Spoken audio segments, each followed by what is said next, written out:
Okay, guys, welcome back. This is the last part of this 7-part series. I know I took forever and a day, but we finally made it. Thank y'all for sticking with me through this journey, and let's get to it.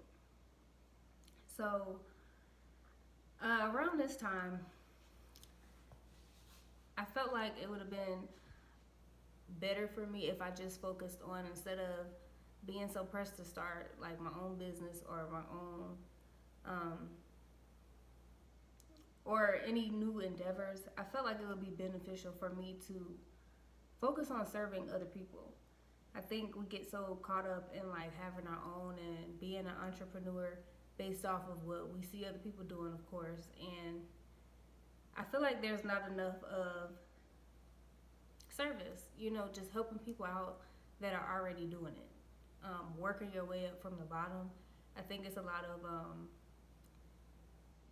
instant businesses that are being grown at this time. So we just feel like, oh, we have the idea, if we have the resources, or we can just get, some information on YouTube, we can start this up, we can get it going. But I feel like for me at this time, it's important for me to like really take it step by step and not skip anything in the process. So instead of me being so focused on like getting to the top and it being like this overnight success or whatever, I gotta be okay with working my way up from the bottom.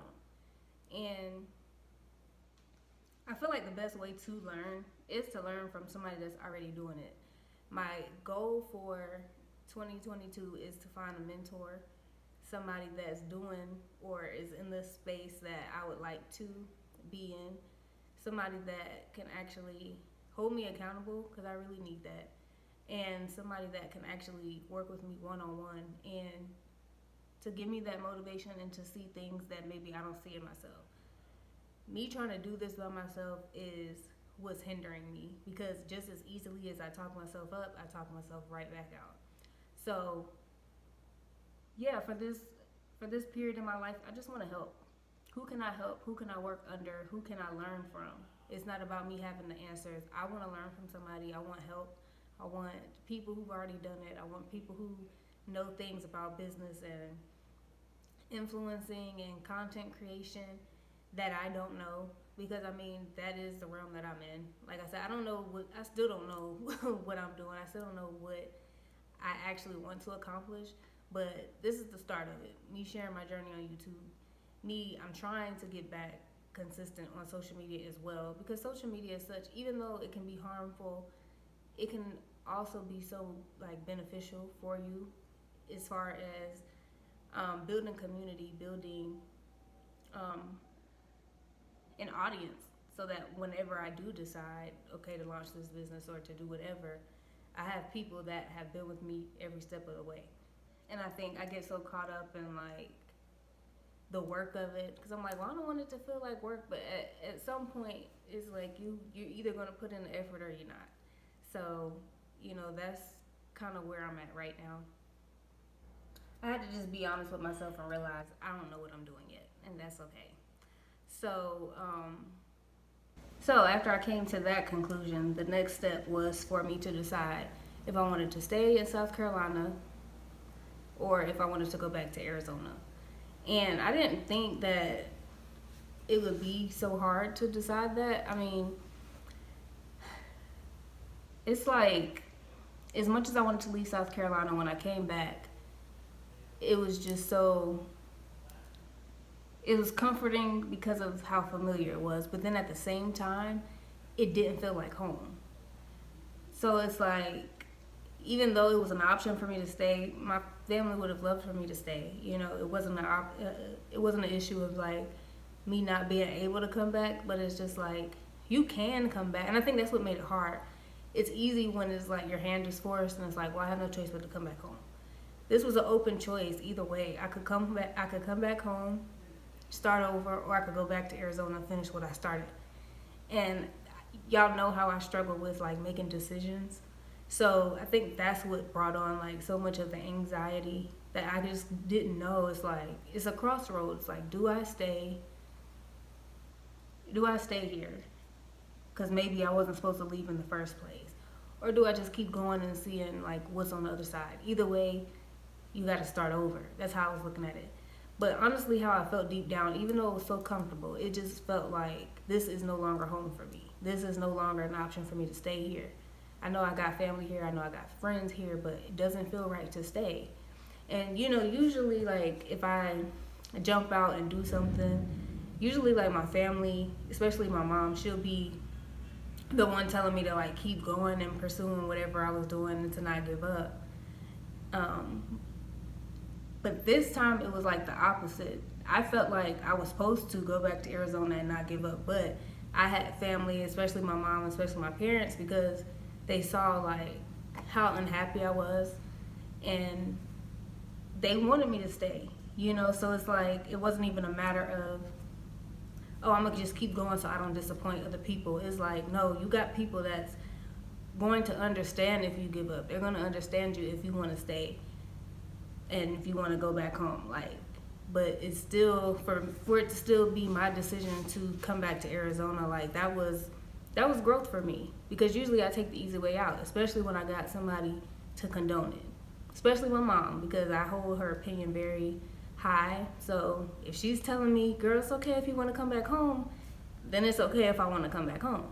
So the fact that I had so many people that were in my corner and in that decision, it made it so much harder.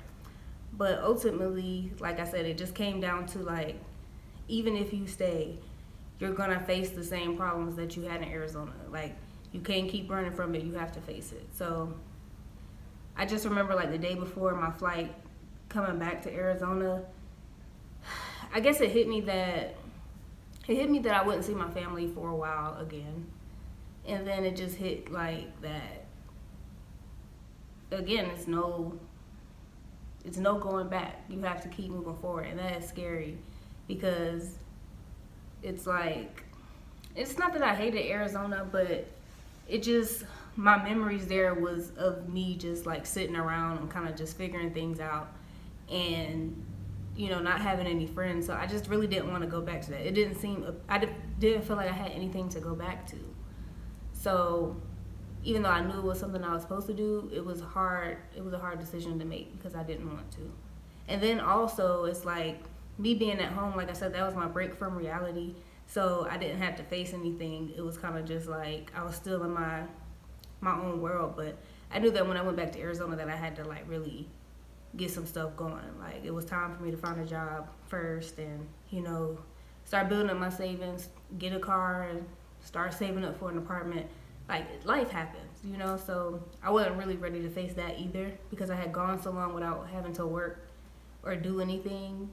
So it was just overwhelming, and I like broke down and started crying, like out of nowhere, out of the blue. And I tried to hide it because y'all know I cry a lot, but usually I'm in my own space, so if I have to cry, it's just me, so it's no issue. But being there, it was like, it was nowhere to run. Like, wherever I went, there was someone around me, so it was no way for me to cry and break down without there being someone there to see me.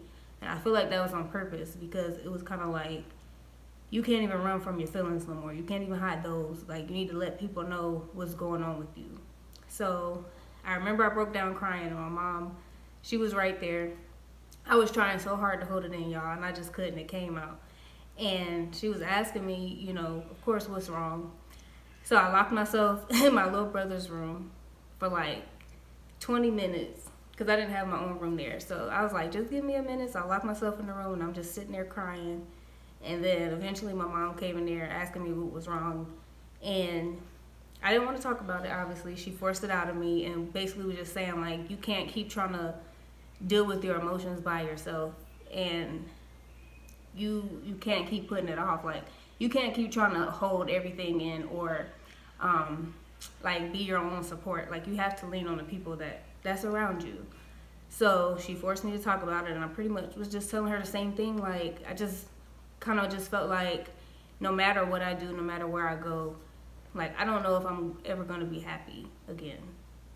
It just felt like no matter what, no matter what choice I made, I was going to be unhappy, is how I felt. Because her thing was like, well, if you feel like this, maybe you shouldn't go back. Maybe you should stay here. But I'm like, even if I stay in South Carolina, I'm still gonna feel the same. So it's like, it's no escape from how I'm feeling. I just gotta feel it. And it was scary for her because she's like, you know, you're not suicidal or anything, are you? Because, you know, you got to ask those questions. You start hearing somebody talking about, like, they're never happy, they don't know when they're going to be, they don't know what they want to do. You know, you have to be mindful of things like that. And even for myself, you know, it could have easily turned into that. So, you know, we had to have those conversations. We talked about me going back to therapy maybe, because it was bad. Yeah, I don't know. I just remember just being so confused and just so fed up in that moment. And then my brother ended up coming over too to kind of like see me off. So then we just started talking to him. We all just started talking about just, you know, life in general, how we evolve. They've been through those moments too where they were unsure, and then eventually something has to happen, you know. And I think we make this mistake of feeling like everybody around us is so happy. And, you know, it's not the case. People still have things going on. I know a big thing for me, though, what I was saying is that, because my mom was saying, like, you know, everybody has stuff going on. But me specifically, with me being so lonely, it was like, I looked at it like, yeah, other people have things going on, but at least they have somebody to go through it with. I kind of feel like, well, I felt like at the time that it was just me. It was only me who knew how I was feeling with this specific season I'm in at my life. It's only me that is really dealing with this. Like, I felt like I didn't have friends that I could talk to, or like even a significant other, like to share the weight. Even though I have friends, it's a difference between people supporting where you at, or like having people that actually are in it in the moment or who have been through it, you know. And that's what I feel like I didn't have. I have a lot of support, but I don't feel like they understood exactly what I was going through, like verbatim, and that's why it made me still feel alone. And I just felt like an outsider everywhere. Like going back to visit at home, I felt like an outsider because I feel like it's my mom, my stepdad, and my little brother. If I go hang out with my brother, he has a family, so I feel like I'm an outsider with them.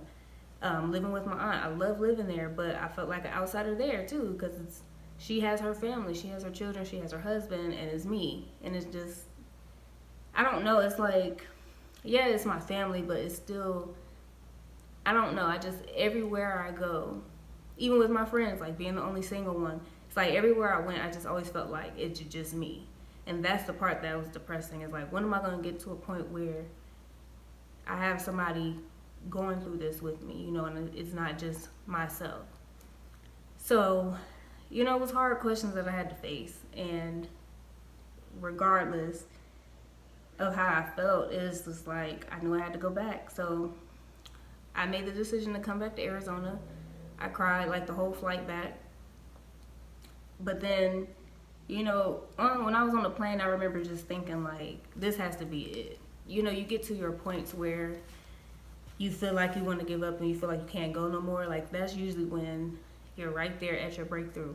And I remember on the plane, I was sitting there saying that, like, this has to be it. This has to be, like, when I go back to Arizona, things are going to change. Things are going to turn around because it has to. It can't get no worse than this. So I made the decision that when I got back, I was going to be intentional about having a good time, enjoying my life, getting back on my feet. I wasn't going to sit back and wait for things to happen. I was going to go out and make it happen. So I remember, like, within that first week, I went and joined this hiking group, and I met up with some people that I didn't know, and, you know, we had conversation. I ain't hang out with them again after that, but, you know, it was nice to get out of my comfort zone and kind of just put myself out there. I started dating again. You know, I always talk about on here, like, how I hate dating apps and stuff like that. So, I wanted to meet somebody, so I ended up getting back on the dating app, and I did meet somebody, so now I am dating. I'm in a relationship. I have a new job now, working in HR, and I do have a car again. So, which I don't even think I shared with y'all that I had to sell my car. But I know briefly I touched on, like, not being able to pay my car note and stuff like that, but I did eventually end up having to sell my car. But it helped me out though, because I was able to get money. I was able to sell it for more than I actually bought it for. So I had like a good like portion of money come back to me that sustained me like that whole time that I was out of work, to where I didn't have to like penny pinch and wonder like, you know, where my next meal was coming from. Even though I was living with my aunt, but still, you know, you want to have your own money. So like, even though I had to, you know, get rid of my car, which was like the last thing that I was holding on to, in the long run it helped me because it allowed me to have the finances that I needed to kind of hold me over. And now I have a new one, which just shows like, you know, we hold on to these material things, but we always get it back. Same with money, you know, and I still gotta remind myself of that, because I get real panicky when them finances get low, but it always comes back, and that's what I have to remind myself. So I'm working on that. I'm working on rebuilding my finances, getting my life together, meeting new friends, and just putting myself out there, trying to stay consistent with posting on my channel again, and, you know, getting back to things that I enjoy. But ultimately that's where it brought me. So I guess I kind of am back at square one, but I feel like I have a better sense of direction, kind of. At least I kind of understand like that I don't have to be so anxious about like my next move, and I can just let life happen to me. I'm trying to work on being more present in the moment and just kind of letting things flow, and just knowing like, even if I make a mistake, it's always something good that's going to come from it, you know. And if it takes me on a detour, it's something that needed to happen. So that's pretty much it. So no, this whole situation didn't turn out the way I thought, but I'm still glad that I went through every single thing I went through, because I would have never left South Carolina. And it's like, sometimes I just have these moments where I sit and I look around and I'm like, I'm really in Arizona. I'm in Arizona. I have a new job. I have a new life, new man, new friends. I ultimately, I did do what I said I wanted to do. I said I wanted to start over, and I did that. And I didn't. In that first video I made, I said that every time I left home, I would always come back, and this time I wasn't gonna do it, and I didn't.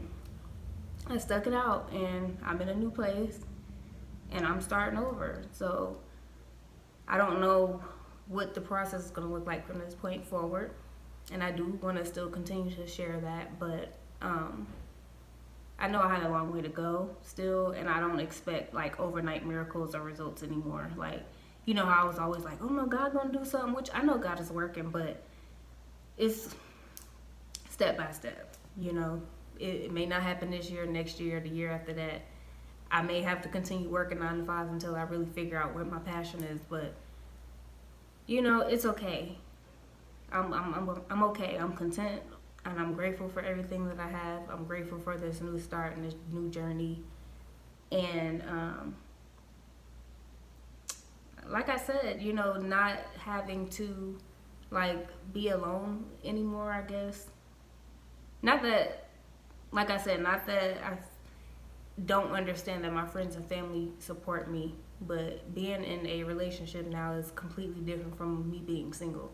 And although it's a journey as well in that, which I do want to elaborate more on, but it feels good to have that support.